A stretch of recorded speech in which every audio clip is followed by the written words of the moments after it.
There you go. Thank you. So this is a meeting of the Wellfleet Board of Water Commissioners. It's Tuesday, September 13th. And we have a number of items to discuss on the agenda. And I would like to start with the plan on the resumption of work on the Coles Neck water main. Actually, the water main is essentially in. The work that will be coming up is the final paving that needs to take place.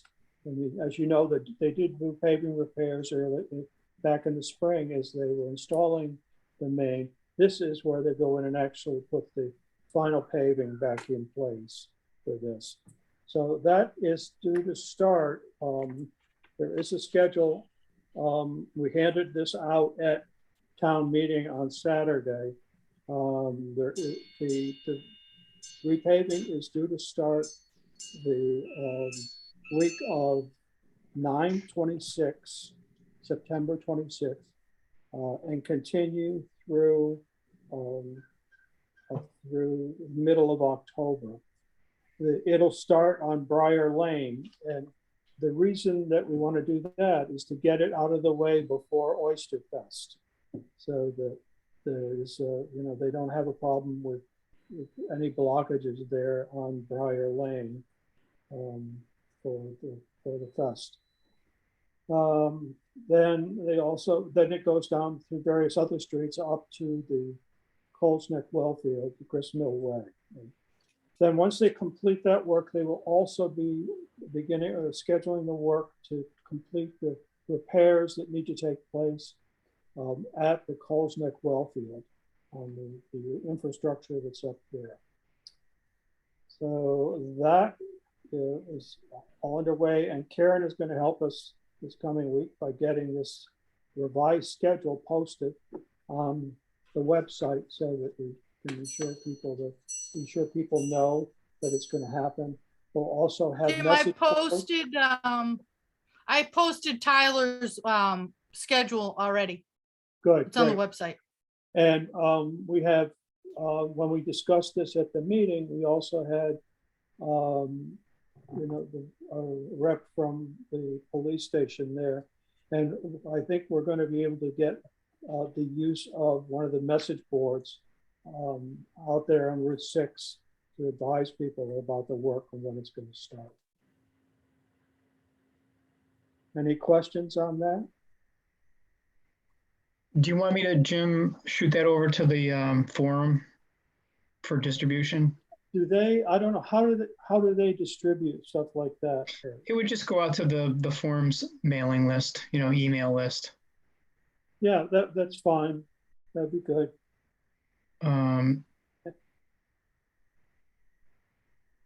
Okay. So the next thing that we have on the agenda here is the review of the changes. Well, actually, I should stop for a moment and just make sure that everybody got the email regarding the passing of Doug Gardner, who had died suddenly over the weekend. Yeah. We don't know what the cause was, but I assume it must have been some medical event that happened. Sorry to hear that. Sorry for his wife. I did find an obituary, which I'll send out by email to everyone. Oh, good. Yeah. I looked online, couldn't find anything. It was very hard to find it, but I did find one. He died down in North Carolina. Oh, that's why. Oh, yeah. Okay. Yeah. I figured that was another person with the same name. Yeah. No, that's where he lives. Yeah. Okay. Thanks, Kurt. And they did, I mean, if we want to think about it, in the obituary, they did suggest in lieu of flowers, you could send something either to the Wounded Warrior Project or St. Jude's Hospital. So. Okay. All right, thank you. Thanks for checking that out. All right. We can move on now then to the, I think the major piece of work we need to get busy with here, and that is on the revisions to the rules and regulations. And I want to thank Karen for the work that she did on putting this together.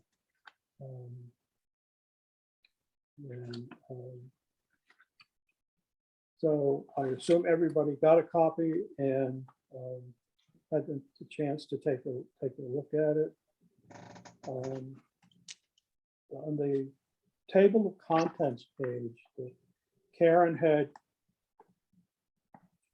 recommended removal of, in the appendix, the phase 1 and phase 2 abutters sections, to remove that. And I thought it would be a good idea that we at least talk about that before we remove it from the document, because I think it may still have an impact on some of the folks who have, like in phase 1 abutters who haven't signed up yet, or I'm sorry, who haven't connected yet, who may have, because there are some recommendations or the procedures regarding how to manage those during that phase of it. So if you want to go to that section, we could consider whether or not we want to keep that section in or remove it. It's toward the end. It's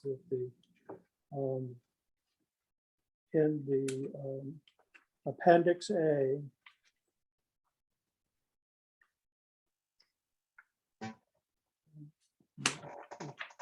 I think it's like about page 12, I think.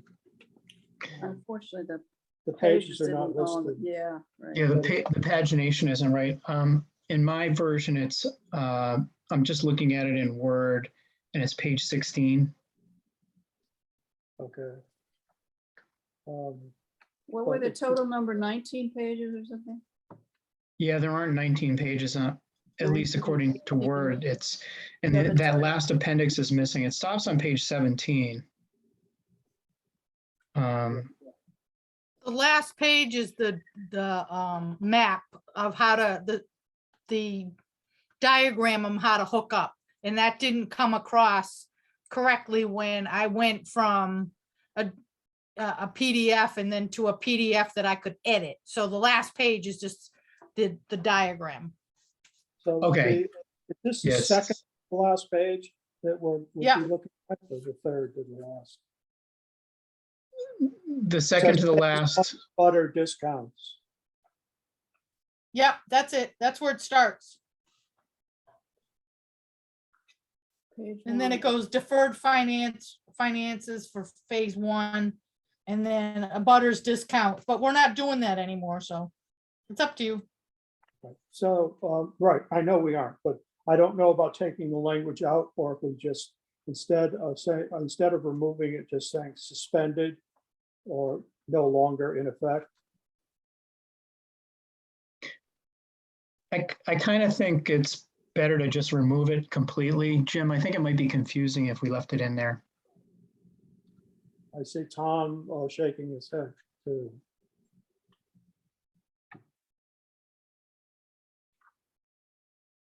You know, it's sort of like it's not what our policy is now, so I'm not sure we want to have it in. It would make sense to have it in there. It doesn't make a lot of sense anyway. I guess.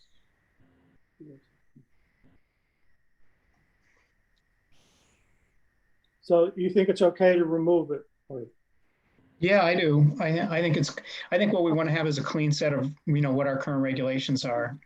What they used to be, I don't think anybody cares. Right. But if we have people who have started to pay the connection fee and are still going to be required to pay the balance of that,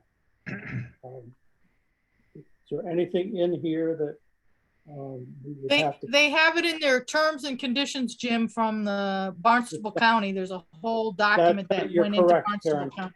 Correct. Thank you for reminding me. Yeah, I agree. Yeah, they've got a contract, so I don't think it. I think it would just make it very confusing for somebody. Okay, so Right. then, I think then we can remove it, both sections. for phase 1 and phase 2, Okay, so this would be omit. right? So moved. Yeah, that's correct. We'll get to that, Karen. Yeah. I'm just busting, just busting. Picking on us. Okay, so then we can hit after the table of contents. Was there anything that anybody wanted to raise in the next page? Yeah, but I think it's the next page. I have to go back and look. About the gate valves. Are all of our gate valves buried? We don't have any manholes? Or access to those gates? Where was What time was that? describing the, What page are you on? I don't know, I'm going back to look.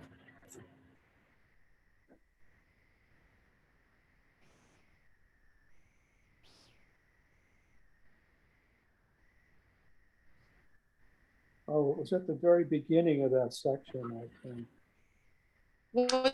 Which section are we looking at? Are we looking at the full flow control valves? No. It's the gate valve in the main. It's what? It's about the valves in the main. Thank you. Definitions. Is it in What the page, Tom?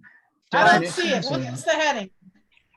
I'm trying to find it right now. I'm not sure what the heading is, but I think I'm in the right. I think it's under definitions. Yeah, it's on, I couldn't find it. I was looking, that's where I was looking. Section. They're in alphabetical order. I know, but I recall seeing gate valve. It was like it was before we got in. It wasn't defined itself. It's a petty thing, and I don't think it'll have a lot to do, but I was looking for photos in the descriptions. All the valves are accessed from the surface, and there's a cover for a curb stop key that goes down in the ground, and you can turn it off or on from just the road surface or the front of your property. Right, I understand that, but it sounded like that was not available for a gate valves in the main. I mean, you All gotta, the valves are accessed from the surface, the ground surface. But am I correct in thinking that the gate valve is a water shut off from the main? it is the main, the valve in the main. Well, I remember reading in here somewhere that it said it's not accessible to the consumer. That's correct. You have to have a special tool to access it. I must have missed the word consumer. Consumer or the customer. Well, if you find it, just send me the change so I can make the change. No, 'Cause I don't see it. you're right. Here, this is over here on section 3, requirement for control valves, is that it? No. I remember seeing it as well, but Okay. then I figured what I it guess- was. Jim, the next one is full flow control valve. You said maybe outside in the meter pit. How do you want me to change this? That's different. I know, we're on to the next one. I don't know where Tom's comments are from. Now, go on, we'll go on to the next one. Okay. Yeah, okay, So this is in the definitions. yep.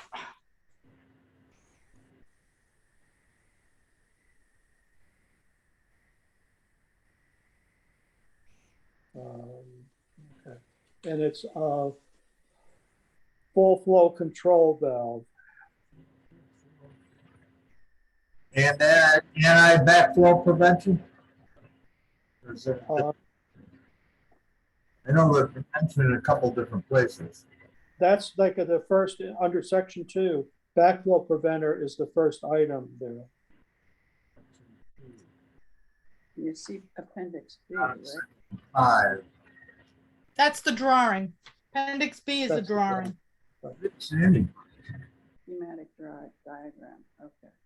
So I think my concern with on the full flow control valve was that it wouldn't necessarily be inside the building. If they have a meter pit outside of the house. Is that correct, Neil? Yeah, the meter pit has just the meter in it. The valve, there's a valve on either side of the meter pit. Usually it's in the house for the consumer can turn off the water in the house. But the water from the main has to be shut off with a special key of the curb stop. So you're saying there would not be a shut off in a meter pit, even if it's outside? Yeah, the meter pit is just for the meter. Okay. Is it, But Oh, the just shut off remove is that. before the meter pit. So my comment is not, and we can just. Okay. Okay. I took it out. Well, Jim, actually, if you just took out, if you just said the full flow control valve is a water flow control valve and take out located, just it's a water flow control valve between the end of the service pipe and the water meter, then, it covers all possibilities. is it positioned before the meter? There's a shut off between Yeah. the water main and the service main coming into the house. Okay, there's a valve stop at the main. Now we're coming Yes, to the meter. yeah, How is the meter valved? yeah. Well, the meter doesn't have a valve in it. It's just the meter and the radio. Okay, now, where is the next valve? When it goes into the house, the customer has a valve that they can shut the water off there. Those are the only 2 valves Yeah, up until the full flow. yeah. Because one of the things I read, and what you're saying about 2 valves in the pit, or by the meter, that opens us up to mischief by the consumer, because you could easily shut off the valve and repipe ahead of the meter. Right, but this would be, that valve is after the meter. There's no other valve till the curb stop. From the curb stop to the meter, there's no, according to what we're saying, I'm hearing here, there's no other valve from the curb stop to the meter. That's correct. Good. So then the full flow control valve then is located, control valve. So it's correct the way it's worded. Located inside the foundation of the building between the end of the service pipe. So the consumer has access to shutting off his water. No, Yeah. the way it's written here, Jim, this is the valve. This is actually the curb stop. And it's not, this full flow control valve is after the meter, not before it. This is saying it's before the meter. At the end of the service pipe, between the end of the service pipe and the water meter. And it's after the water meter. Right. So it's just, the full flow control valve is a water flow control valve after the water meter. Right. And that's available for the customer to shut their water off. Right. In order for the customer to be able to shut Yeah, their water off. if your house is flooding, you need to shut that valve off. So would it be correct then, if it were worded, the full flow control valve is a water flow control valve located after the water meter? Right. Right. For the customer to shut off service inside the home. Do you want to say inside the foundation of the building? No? Yeah, Wherever the meter is, it's going to be after the meter, but to provide access for the customer. right? For the customer to shut off water to the home. Some houses don't have basements and they're just built on blocks. And they would have to have a shut-off pit to shut that water off. It should just say, like Kurt just described it. Yeah, Does not have to be defined where it is, I don't think. No, because it can be, there's too many variations. Right. And we're using the word consumer, not customer. Sorry about that. I think that's, It's consumer throughout, so we should be I consistent. don't recall. We need to do a word check, Karen, to make sure that we're not talking about customer anywhere. Consumer. Okay. Any other points on that page?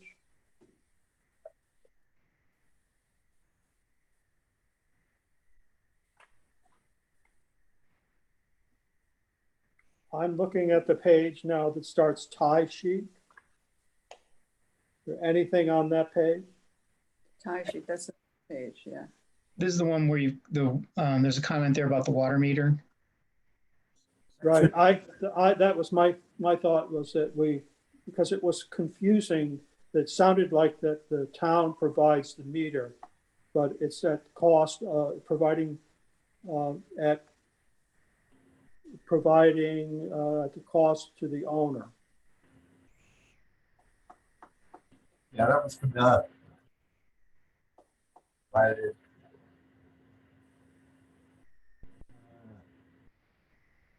You could add that to the last sentence, Jim. It might be clearer, just say that the consumer is responsible for the cost of the meter, reasonable care, and use of the meter. Right. Repeat that. It's responsible. Just take it out. It says regardless of location, the meter is owned by the water system. Right. And then at the end, it says, like Kurt said, consumer is responsible for the cost. And cost, reasonable care, and use of the meter. Yeah, I don't think we need to move. For the cost, reasonable care and use of the meter. For cost Ooh, and, yeah, put it in that sentence, yeah. Okay.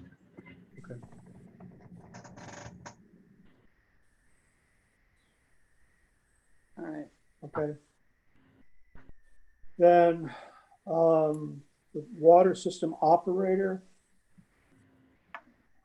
The way it was written in there, it was the responsible for the day-to-day operation of the water system and reports to the BWC. Right. Not But the, I think it also, and administration, town administration. it's the BLC that can be dropped, don't you think? Yeah. I mean, because it's not, Whitewater doesn't report just to us. Okay, so that's an important point.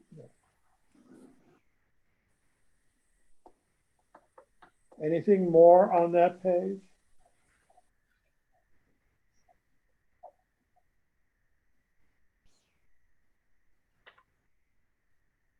My next comment is about the cross connections. Okay, we haven't passed that yet, right? Yeah, go to section 4. Okay, We're only on section 3. okay. Anything more in section 3?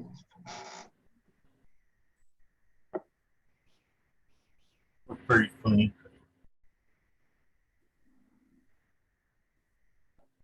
And Karen, we need to do, when we can, we need to do a word check to make sure that BOC is if there's any of the, Other any BOC. appears anywhere, Yeah. it should be BWC.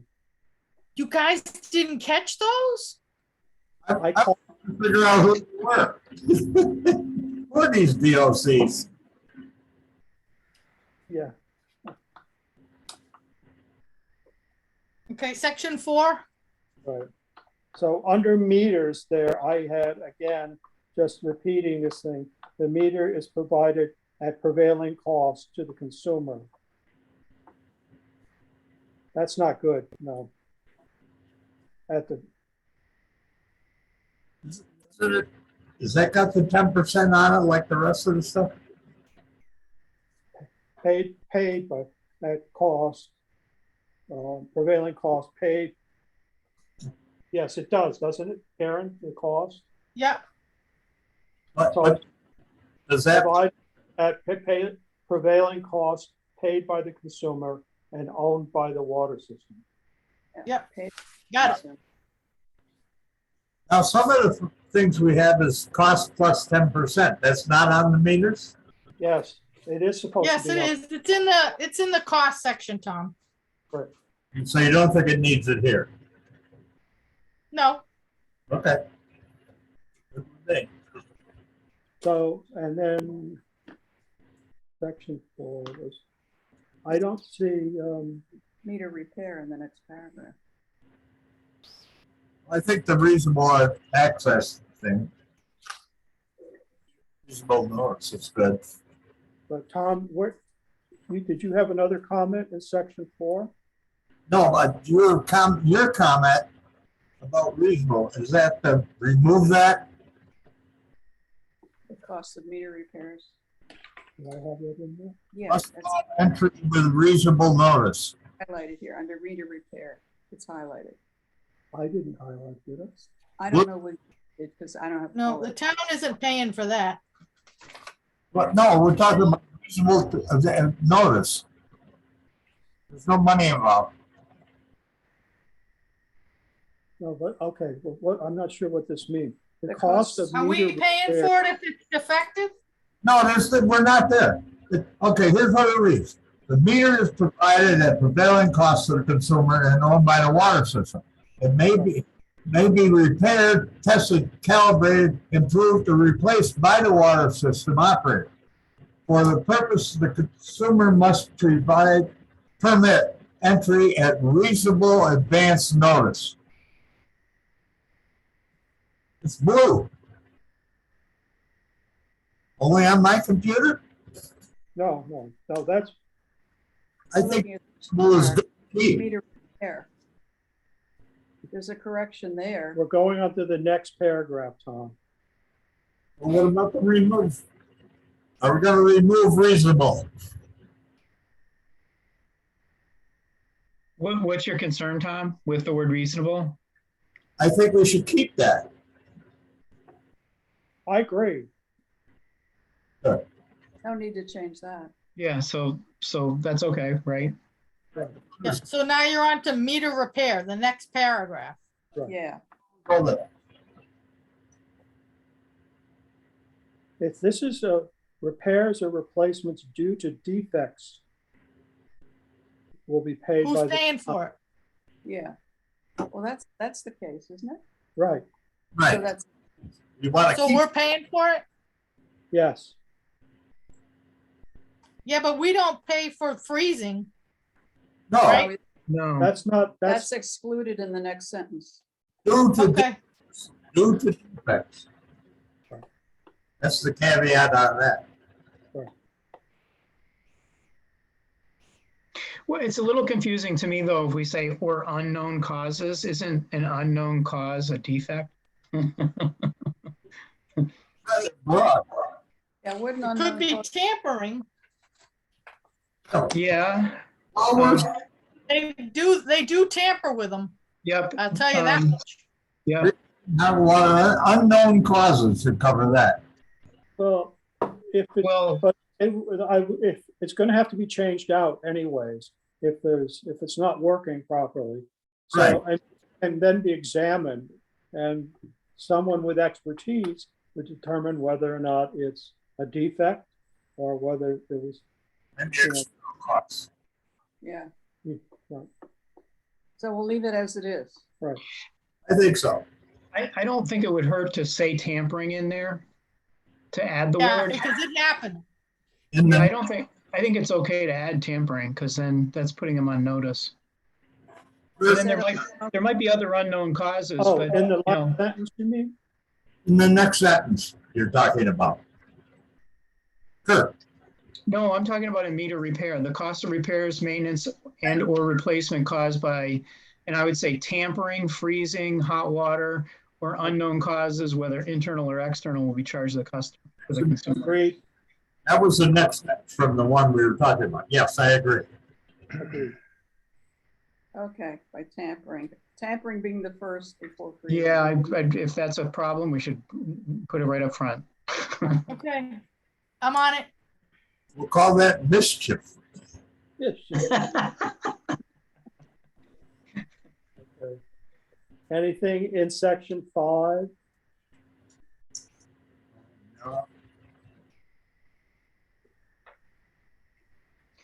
By the way, Um, Karen, I did find more instances of BOC, so you will want to make sure to do a search.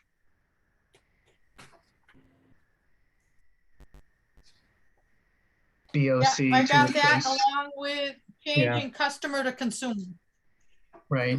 So the we're- overall general Yeah. changes. Okay. Jim, you had something underneath private wells. Operator or BWC must be notified something private wells in Where's use. that? Oh, must the- be, Not till the next page, that's like in, later on in section 6. But where it says, I had a concern earlier in there in section 6. And where it says extending mains, Where are you, Jim? in Oh. section, 4th bullet. Oh, okay, section- gotcha. Yeah, I'm with you. Okay, well, there was that section before it, though, application for water service, which is highlighted. Is that staying the way it is? I'm just asking you guys to make changes to that section because I didn't do it. Do the application, Anybody have a concern with it? I didn't see that. I didn't see anything wrong with it. Somebody did highlight it, but it looked okay to me. I did. I did. Okay. So what did you see that section? I didn't know how to change it. I think I it's didn't know fine. what your changes would be. well, we'll just say it the way it is. I think it's fine. It's Yeah, fine. Karen, I didn't see any problems with it, Karen. Okay, that's fine. Just saved your job there. And extending maids, and there's a question, additional curb stops? Well, the one thing that we have found is that, like, if a property is subdivided and they only had one curb stop and now they need a second curb stop here, whose responsibility is that? We've had that in a couple of situations that has come up. I think it's theirs. I know of one instance, a customer asked me that they were going to build another house on the lot. But they wanted to provide them with their own meter. And therefore they would either need to tee off of their line or a curb stop. So what are your opinions on that? Well, I think it should be, if it's, you know, if like it's in an area where the water main was installed, say back in 2010 or 2014, and they have since subdivided that property, and now there's they want a second curb stop there, I think it should be at the cost of the consumer. I agree. But with this caveat, it's not, they haven't subdivided, they just built a new house for a relative or something. It could be that too, Tom, right? Right. So how much is the curb stop? It's expensive. That's a few $1,000s. How much? How much? I said it's a few $1,000s. You have to And- dig fence, have the main tap, and the valve put in. So it's So who's billing the customer, me or the plumber or the contractor? a contract. Whoever does the work. Okay, so we'd have to explain that, don't you think? Yeah, I think it kind of comes under, I think if you have like applications for new service will be accepted for review, subject to the existence of a municipal water main in a street or right of way abutting the property to be served and the existence of sufficient water capacity. Any additional costs to extend a main or add curb stops will be at the cost of the consumer. Now, is that something you written ahead, or is that right off the top? No, I'm just adding a sentence after the word water No, capacity. I like it, but I'm wondering, is that something you have? It's off, he made up the last section of that. Oh, okay, okay. I'm just trying to cover what the concerns are, and just that one sentence probably covers it. Yeah, Okay, so I got a question for you. Chris Merle is putting in a duplex. He wants a separate line put into his duplex with 2 meters on that duplex. So he needs a new curb stop? well, if it's a 1-inch line in there now, No, he's not tapping off his line. It's separate. It's a new house on his property. Right, but that's the person I talked to, but now that his name's been mentioned. And, right, but he has a 1-inch line, or 1-inch tap. Yeah, but he can't tap into that line. That's going to his house. He's now building a duplex. He wants 2 meters on that duplex. So it's a separate line. You could have 3 meters on one line. well, Answer your question, Well, Karen. Jonathan went out and looked at it and he said separate line to the duplex. You're not, Because the pressure to the water would be too low to get to the back lot and to his duplex. okay, I'll agree with the engineer.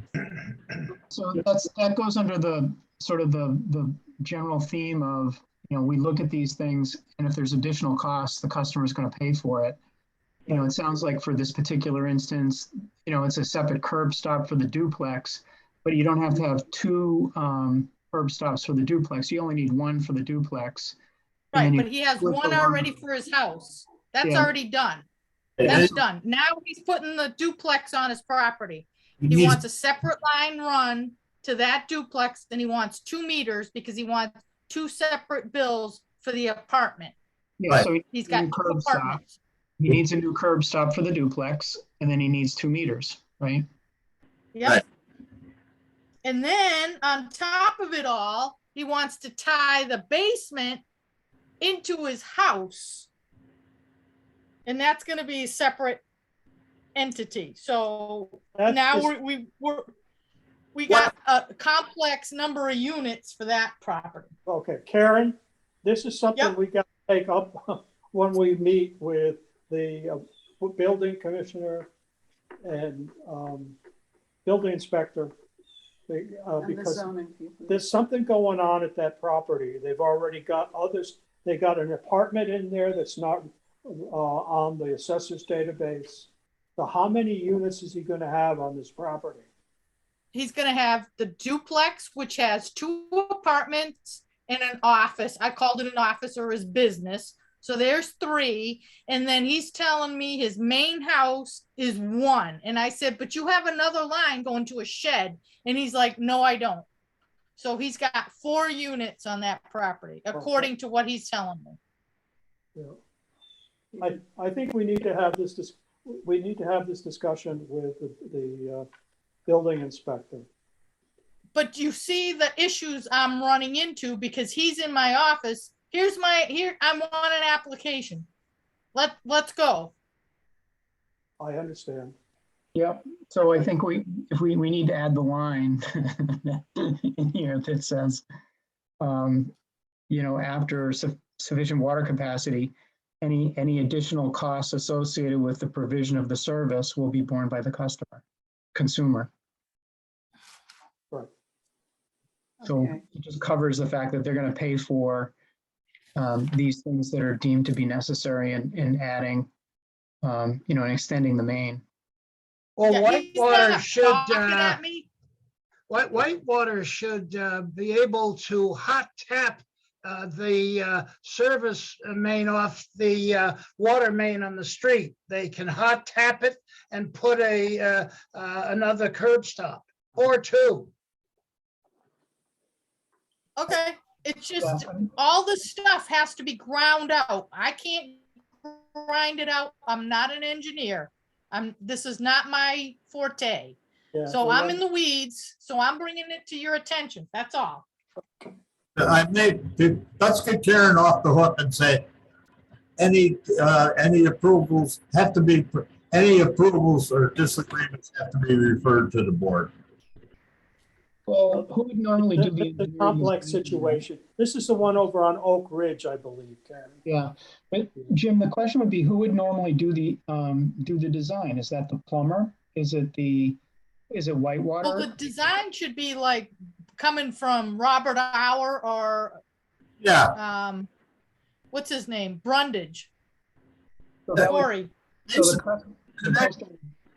customer would be presenting a plan for approval by Whitewater, right? Well, the plan needs to come in from Brundage or Robert Orr, and then I work with Jonathan. But the thing is that they're being deceitful in how they're doing it. And so they're Right. not giving us all the facts. Yeah, I get that, but the issue for the purposes of our discussion about the rules and regulations is how do you want to, is there something we need to add here so that, you have more leverage, or I get that there's some concerns with that particular application, but is there language we can insert here? I think you're right, Kurt. We need something that says if they don't agree with the decision, that they can bring it before us. That's the only thing I can think of a way of handling it. They should have as the last resort, they could come before the commission. But does Jonathan disagree with the plan that somebody's submitted to him already? Well, Well, he went out and looked at it. We don't have a plan. That's the problem. Right.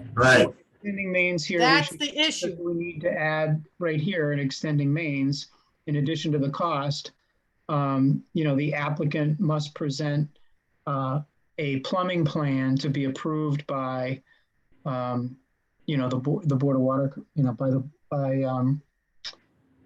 Whitewater, by the system operator. In the event of any disagreements, Kurt, can- isn't it what's up there in the bullet the second bullet there for application for water service? Isn't that sufficient? Because it says the application and drawing must be approved by the water system operator. So if it's not approved, Yeah, but then it doesn't say what the consequences are if they get caught doing something wrong.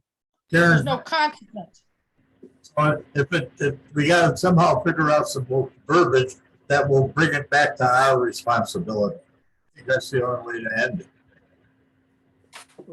I think for here, I don't know if we need to really spell that out in this section. I think it just says it has to be approved by the water system operator. If they won't approve it, then they have to either resubmit, they have to redesign it, and until it gets approved by the water system operator.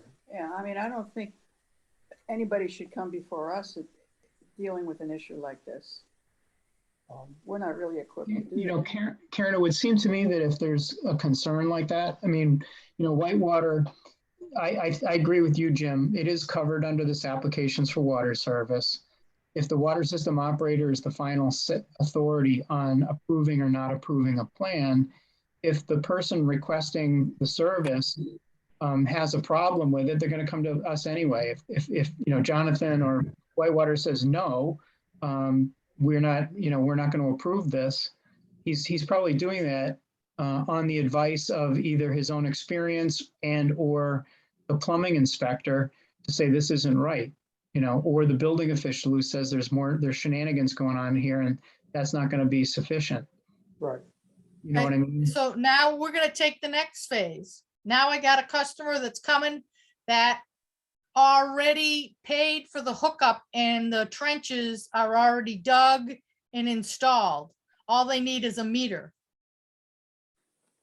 Well, And I don't know how many units are in there. well, Karen, did they have an approved plan?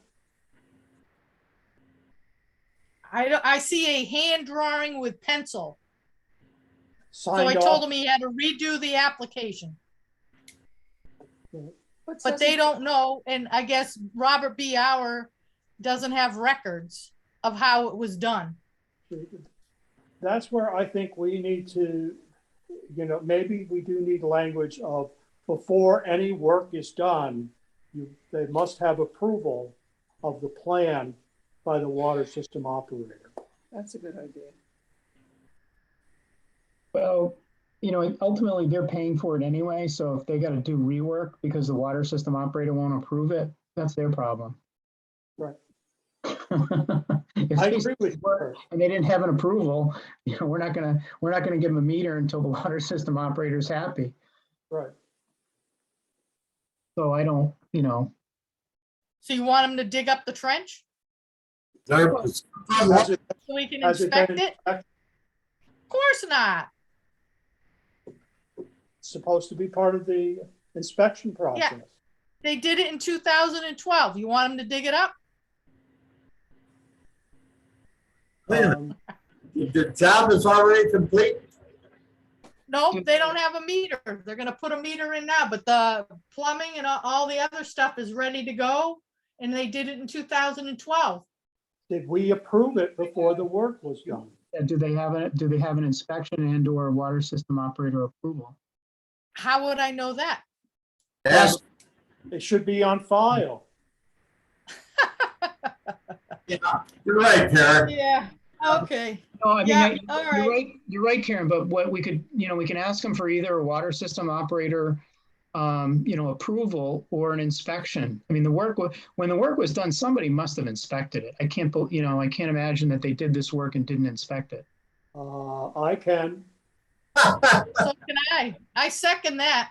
Well, but somebody should have signed off on it, and if they didn't, then anyway, that's probably a special case. I'm just trying to convey to you the issues that I'm faced with on a daily basis. That's all. And so, We get it. It's Wellfleet. This is people do crazy stuff, and this is a particularly bad case where. But now, was there a curb stop there previous to their digging the trench and laying the service line? are you asking me? How would I know? Good point. I'm asking anybody. I'm not the engineer on it. I have no idea what they did. All I know is line was installed in 2012 and now we are asked for a meter and we're waiting to go and install it. So I'm just pointing out the issues we have with people now hooking up who've already paid. And I'm just telling you what my day-to-day is like. So I'm just putting the ball in your court now. Fair enough. I'd love to know. how they- I would suggest that we deal with this issue separate from the review of the rules and regulations. I think we're adequately protected the way this is currently worded. And this is a unique situation that I think will require, a different level of review. Well, that's 2 in 2 days.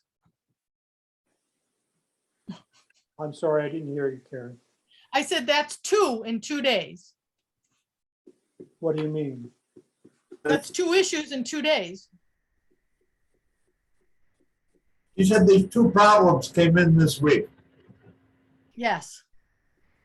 But I think the Tom's point, they're addressed. The regs themselves address that. You need the approval of the system operator. Period. But Kurt, I was going to say, I think the regs, as long as we can tighten up the regs the best we can, we can't predict every situation that may occur. What Karen's referring to here is there's been lax oversight for projects that have been going on around town, and it's impacting on us now. And it's going to be even more of an issue because of the change that we made this change to the unit methodology here. Right. Well, I was thinking about that too. I think one of the things we might want to include here is, and another way we could tighten up these regs, back up to this previous paragraph, the applications for water service. We could add the application and drawing must be approved by the water system operator, the building inspector, and the plumbing official or the plumbing inspector. We could add those two approvals. Well, that's something Karen and I will be taking up with with those very people on Friday. You're having a I meeting think so. scheduled already, yeah. Yeah. No, obviously, this needs to be clarified. And we're not in a position to make these kinds of decisions. Not for the building inspector or No. the Mm-mm. plumbing inspector. No, But if we add those, then in a case, Karen, like for example, where they want a meter and they don't have a plumbing inspection and they don't have a building official approval and they don't have a water system operator approval, we'll have to look at the details to figure out what to do. But if we had those two things in this section, then we're covered. At least it puts some teeth in it. Yeah, it sounds better, yeah. And it gives us, No, I just need some, look, I can't go out and do all the assessments. I just can't. And so I need somebody to go out there. If they fail and we say, no, they're not getting it, then at least we can go to the building inspector and the plumbing inspector and say, okay, you go out and you identify where we're at and what we should do. point. I'm not going to be the bad guy when it comes to all this because I can't. I'm not certified with any of that stuff. No, you shouldn't be making these decisions. It's either Whitewater, the plumbing official, or the building inspector. let's add those three things in and move on to something else. Yeah, I'd like to move on and we can discuss this with the smaller group on Thursday. Because it's an outstanding issue that we have to take care of. It will impact on a number of properties that have water. And as we try to switch them over to the unit methodology here, I think we're going to have other issues come up like this. Well, I think, Jim, if we just add that, if we have a sign-off sheet that requires the system operator, the plumbing inspector, and the building official to sign off before we do a water service, I think that's going to take care of those other issues. I would agree, but I think we have to ask or get their approval to do that. Well, yeah, we can put it in the regs and just say, hey, look, I don't think they can say no. Well, but they can say, well, it's not our responsibility to sign up your application. Let's give us a chance to review this with those people later this week. Yeah, that's really smart. Yeah, that's fine. But I think I'm not disagreeing, Kurt. Yeah, no, I know. I hear you. I hear you. A lot to try to accomplish today. Let's get through the other stuff, okay? Wow.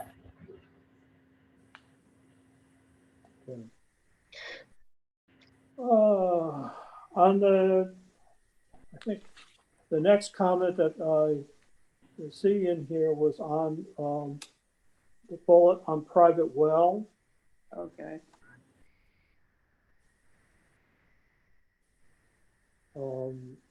In terms of Don't we want to say the system operator or the BWC? Are you looking at construction, Karen? That section, No, construction? I'm under private wells at the last bullet. Oh, okay. I think we got the same issue with construction as we do with initial application for water service. Your highlighted section there before that, construction. Yeah. I think that should be the water system operator, plumbing official, and or building official shall determine the terms, charges, conditions, blah, blah, blah. Because, you know, you're talking about alterations. The alterations have to be legal. We can't approve illegal alterations, for example. Right. So that's another one where, you know, we want to talk to them. Yeah. Okay, can we move on to the rest of it? Yeah, and this is a simpler one under private wells, where it says a thorough cross-connection inspection must be made. Third bullet from the bottom of that section.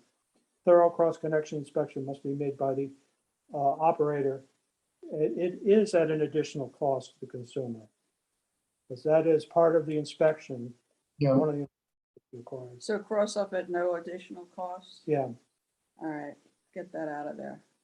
It should be by the system operator. Thorough cross-connection inspection must be made by the system operator at the prevailing inspection rates. right. So at the cost of the consumer? Yeah, at the prevailing inspection rates. Okay, got it. All we have to Thank, delete is not.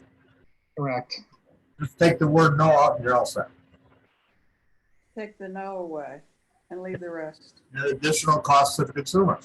Well, I think it's cleaner to just say at the prevailing, because it's a posted rate. Okay, I got it. good, whatever you think. Failing rate, okay. Okay, now the reason that I made that next comment, that the last bullet here, was we've had situations where someone has approved a private well to remain in use for, say, irrigation purposes or whatever, but we don't have a record of that in our files. And we're supposed to keep a record of that in the file. Do we have any of it? I don't know. Karen, What? I don't For the have wells, record. no, all the wells are over in the health department. I have no information on any wells. Well, but I think our regulations say that it's supposed to be. Okay. But I'm So- telling you the truth. What I'd like to do is let me make sure that this is consistent with the language that we have in there about, you know, the use of a private well for, you know, for Irrigation, non-potable yeah. water, and how that has to be recorded. I think that one should be up to, I mean, the private well obviously is recorded in the health department. I mean, you have to have it recorded. The issue is once they get town water, what happens to the record? Right. I don't get it. I don't even see it. Right. I don't think it's still in the. How many people put a well in? And I'm not saying this is silly, but are there people that put in a well without telling anybody? Neil, can you help me on that? I know I didn't. I haven't. Well, we know you're the good guy, but anyway. I mean, I know that there's one property that, where this happened last year. The old VIP real estate property on Main Street. There was a private well there and that wasn't registered. We didn't have a record of it. Whoever put it in didn't pull a permit. seen that. So the town wouldn't have known about it. But it's ill-advised to do it, especially on Main Street. Everybody can see it being done. It was all the way in the back of the property. Oh, I think for the purposes of this thing, I think that last Yeah. bullet, Jim, So that's- I would just put it, I think we need to talk to Hillary about where that record should be kept. I think it makes more sense for the health department to continue to maintain that record of whether they're connected to town water and or have a private well? Because they could have both, right? Right, Yeah, but they have to be separate. right, and There can be no connection between the two. Right. And Right. but that ought to be, that record ought to be with the Board of Health, because the Board of Health is the one that's concerned about, obviously protecting health. well, we're concerned about pressure coming, other pressure sources on the system besides ours. Say that again, Tom? It's one of our concerns beyond the health services. Yeah, no. Yeah, I know, but I don't think we want to have records in multiple places, and there's probably some coordination that we want to make sure happens with the Board of Health in these circumstances. And I would say another thing, really what we're talking about here is the whole problem of communication between departments when it, involves their work and our work. So we need to know where that information is supposed to exist. Yeah. Okay. Um, And if they didn't pull a permit for the well, like at VIP, in the case of VIP, that's a health department violation. well, this is that whoever the current owner is, that's where we got a complaint from somebody on the street who saw them working on a well in the back. So maybe it was, maybe that work was, they did get a permit to dig that well.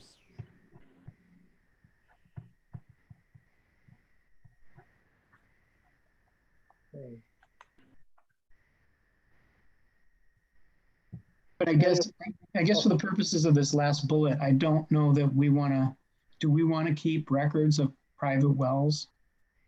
No, The reason that I said that, Kurt, was I believe someplace in the regulations, it speaks to the issue of that we're supposed to maintain it in our files. If we don't have to, then we can take it out. But I've got to go back now and find that language.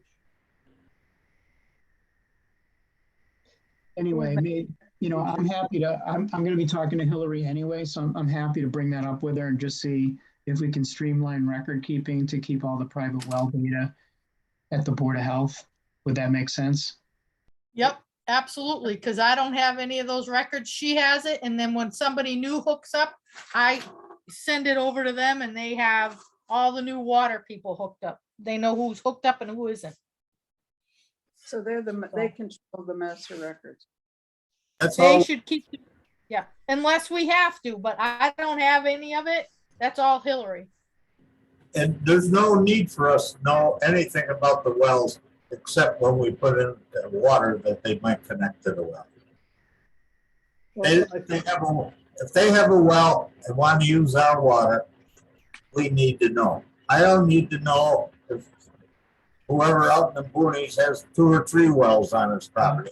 Well, we would have Tom, if in fact it's the responsibility of the Board of Health to know who has a private well, then we have to make sure that that gets communicated, particularly when there's a changeover from That's the only concern. it's a hookup. Yeah, what we would have, Jim, anyway, in our file would be the cross-connection inspection. Yeah, but we don't normally share that with the health department. They should already have the well on their records. They have it because it was in use as a potable water well. Right. So we don't care. As long as there's no connection to our system. Yeah, but the town cares. Yes, the town cares. There must be somebody else in the town that's working on that.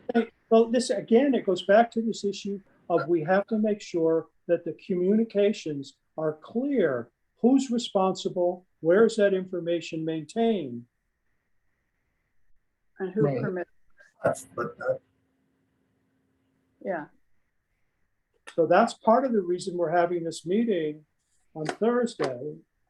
But I think it's going to become even more critical for us going forward Right. because you know, because of the change in the way that we are charging units, residential units to be on the system. Well, Jim, would it make sense? I don't know if Hillary's available, but would it make sense to just invite her to that meeting too? Well, you know, not Karen, Becky Slick was the one who called this meeting because we have been talking about this. So I think it's the first probably of more than one meeting. Yeah, there's a lot of issues here. Agreed. And I don't want to see that canceled now because we do have some immediate issues that we have to resolve. Yeah, Right. so you just ask for Becky I'll talk to her about it, at least with her. meetings anyway. All right. Okay.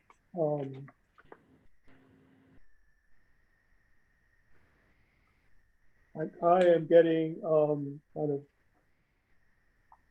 of tired of this at this point. Yeah, Hey, we've done enough on this right now. Can we go on to the rest of the? did a fair share of work. Yeah, can we go on, hold on to this, finish up, because at you know, at the next meeting? Right. We need So to you're hear- stopping it at the end of section 6. Yes. Okay.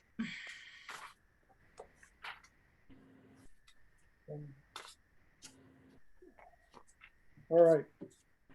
Because we have, I think the marketing analysis you wanted to discuss, Kurt, is on here. And also we have not addressed the communication strategy for how we're going to go about communicating all this information to folks who are on the system now or are interested, maybe interested in connecting to the system. How, when, and you know, through what medium that we do that. Will this, when we get done doing the fine points on the project we're working on here, the rules and regs, will that be available at the town site? That's what we want to do, Tom. We want to get it on there. Probably all we need to know then is to send out enough information to tell the people that they can go to that. I don't think we need to do more than that. Well, I think Kateri made a valid point about that we probably need to make a direct communication to all those properties that are impacted or could be impacted by the changes. If you want to reach people and get feedback, you cannot just make an announcement, go find it yourself. You've really got to focus, you've got to be concise. There has to be very straightforward lines of communication here. I worked extensively in public research and so forth, you know, in my previous career. So I can help you work on something like this, but I think it's essential. You've got to focus on that limited group of people, not just the whole town needs to know about what's happening, but the people who we are really hoping will start connecting, that we're relying on the most, need a direct contact. Do I take that you're willing to work on the Yes, I will. strategy? Yes, I will. Okay. Yeah. Good. I love this sort of thing. Yeah. No, So we'll come back to the rest of this, of the document at our next meeting, and then Catherine will be helping us with this. Strategy of getting it because out there's a there. question about what does it, I know before was like, well, we can't afford to send things out where you have to send things. Yeah, well, Karen can tell us what we have in postage funds. Yeah, and if we need more, we have to go about that.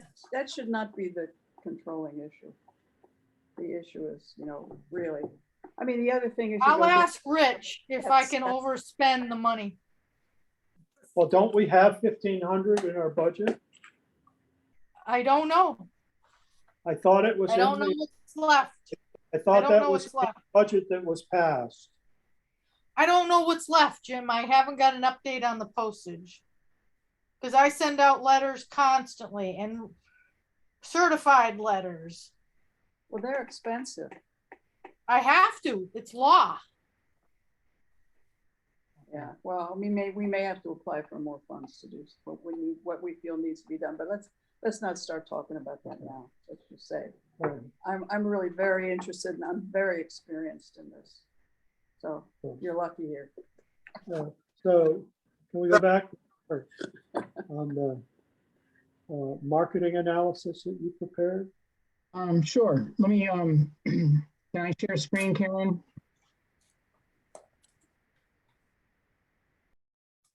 You should be able to do it. I didn't take it off. Okay, perfect. There you go. Can you see that? Yep. Is that big enough for everybody to see? Yeah. Well, Okay. So what I did was, I wanted to take a look at, as I was pouring through the records that we have on current water customers, especially restaurants, I was able to get a fairly good handle on, sort of the sizes of the restaurants, et cetera. So like bookstores, already connected, Max Piers already connected, Pearl, Max Shack, the Lighthouse, and PJ's. And then I had their water usage from 2018 to kind of review and see, how much are these folks actually consuming for water, what's typical, and then interestingly turn it into, what percentage of the system usage is it, that red column, and lo and behold, Max Shack is actually consuming like 13% of the entire system's water output. And they're contributing, the next column over there, almost 18% of system revenue, which to me is kind of scary that you've got one customer that's that much of a contribution to the system. But it also got me thinking about, well, what about some of these other restaurants that might be located, especially in the area where we've got, the new water line. So I kind of thought that, went through that and, looked at these folks who aren't connected, Winslow's, the Wicked Oyster, the Wagner, whatever it's going to be called, Moby Dick's, Box Lunch, Flying Fish, Outer Cape, 95 Lawrence, and HVCC. And, I wanted to, those are potential new customers. And my interest in looking at this was to kind of say, okay, well, if some of these restaurants are consuming about the same amount of water as some of the other guys who are on the system, what would that look like in terms of overall, system revenue and system use? And it turns out that just adding a few of those customers when they're like at 6% of system revenue, pretty quickly you can go from the current customers, which would be 43% of system revenue. With the new customers, it would actually be, when it says 122.6%, that means the new customers would be adding so much more revenue that we're actually they're above what our current system revenue is. So just going out with a direct marketing campaign to these customers. I mean, 95 Lawrence, that they have to connect to public water, and they would represent 14%. HVCC, the board has, I think, reported out pretty favorably the idea of connecting. So, they're pretty likely, but again, look at the percentage of system revenue that just those two customers would amount to. oh yeah. It's that's for sure. Yeah, so it's really big. And then when you translate it down here, when you look at, I've got this current and new rates. What I did was, that's sort of an analysis of the current customers are generating about this group is generating about 105,000. Yeah, 107,000 in current revenue. Right. And when you change it to the new rates, it's about 177,000 in revenue. So the revenue goes up quite a bit from the new rate structure. And then if you add the new the new large connections, we could actually get to an operating surplus of close to $67,000. Now that doesn't include debt. That's just our operating expenses. But under the current rates that Doug had designed, we should be almost at break even on operating. And then with these new people, that would be a substantial change to our overall revenue picture. Yeah. So the last thing I wanted to point out on this is if you look at the number of this number of new customers to break even, if our average customer is bringing in about $360 a year, it would take us 506 customers to reach break even. And we only have 383 new connections available to us. So it's another way of saying that, it's these restaurants, these larger customers are going to completely drive our overall system revenue.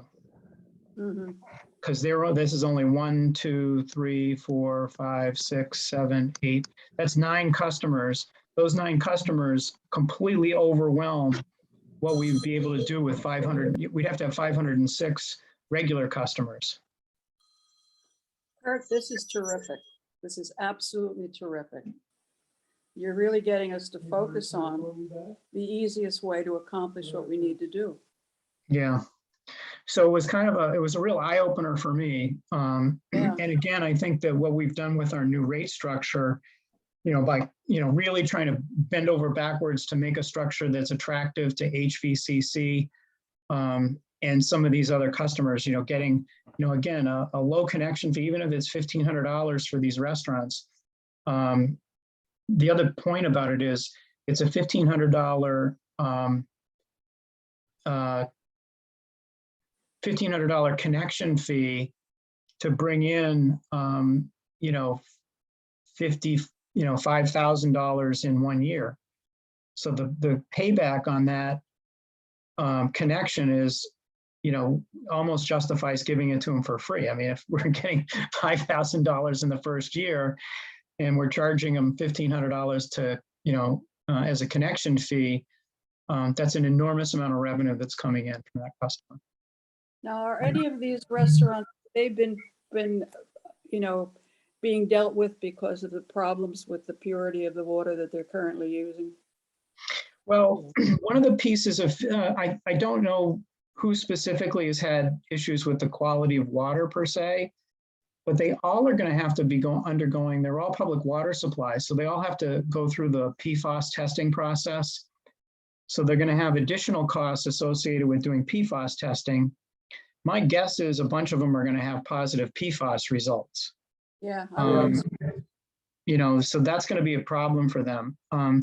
The other thing is they're having to do, DEP is requiring them to come up with an emergency backup plan in case they lose their well or there's something that goes wrong with the system. And one of them told me it's going to cost them about $2,500 to $5,000 just to do that, that backup plan for DEP. So to maintain their status with DEP.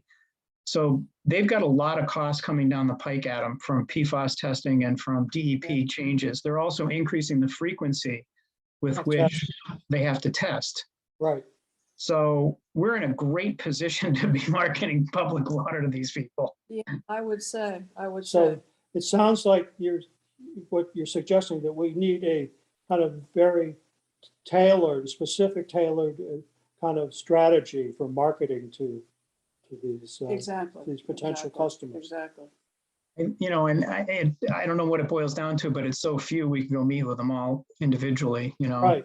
Yeah, these are the sort of things where a personal connection would make a lot of sense. Right.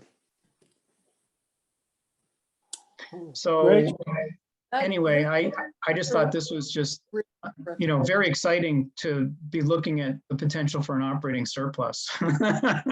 Yeah. Yes. Oh, yes. Okay, can we look at the Yeah. So, minutes? yes, so the only other thing that is on here now is the minutes. And I'm hoping people had a chance to look at these. I do know that for the meeting on June 28th, we did not have Katchery or Neil for that meeting. Yeah. So it would be the remainder of us can vote on this, on the meetings of June 28th. Any comments or observations on them? If not, let's, do I hear a motion to approve the minutes of June 28th? So moved. A second? I second them. Okay, so roll call vote. Neil? I wasn't present. Oh, I'm sorry, Tom? He's muted. Is he still there, Tom? He's He's showing, but just he's coming in. Okay.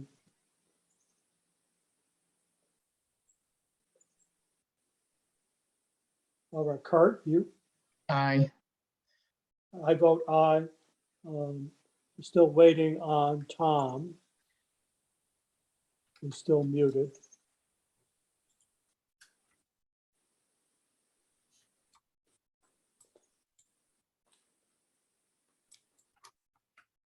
Two out of three doesn't pass. No, no.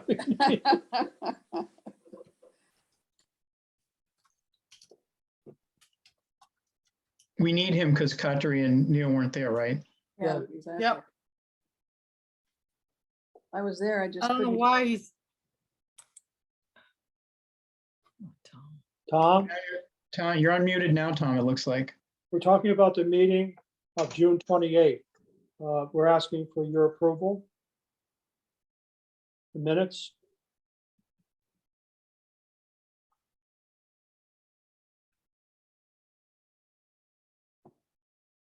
Well, let's go to the meeting of July 12th then.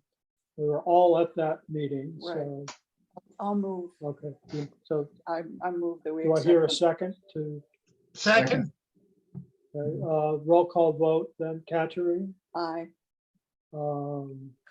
Neil, aye. Kurt, Aye. Tom? Well, you can be aye. right? And I vote aye. So we have 4 in favor, so that those It would carry. pass. Okay. So I would say that we will hold the meeting, the notes from, or the minutes from the 28th and for our next meeting and get the approval on them. Okay. Next meeting, I think it's going to be out into the beginning of October. I'm not around for the remainder of this month, so. Well, enjoy your vacation. yeah. So the next one would be.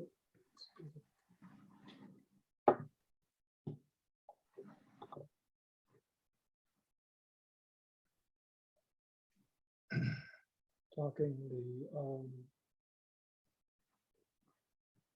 The 4th? October 4th. Does that work for folks? Okay, by me. Yep. Yep. Okay.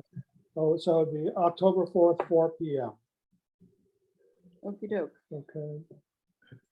Oh, Okay, we do I have- hear a motion to adjourn? So moved. Second, Okay, roll call vote. Katherine, Aye. Neil, aye. Kurt, Aye. and I vote aye. I don't know if Tom is with us now or not. No, okay, so 4 in favor of adjourning and no one opposed. Okey doke. Thank you very much. See you on in October on the 4th. Yeah.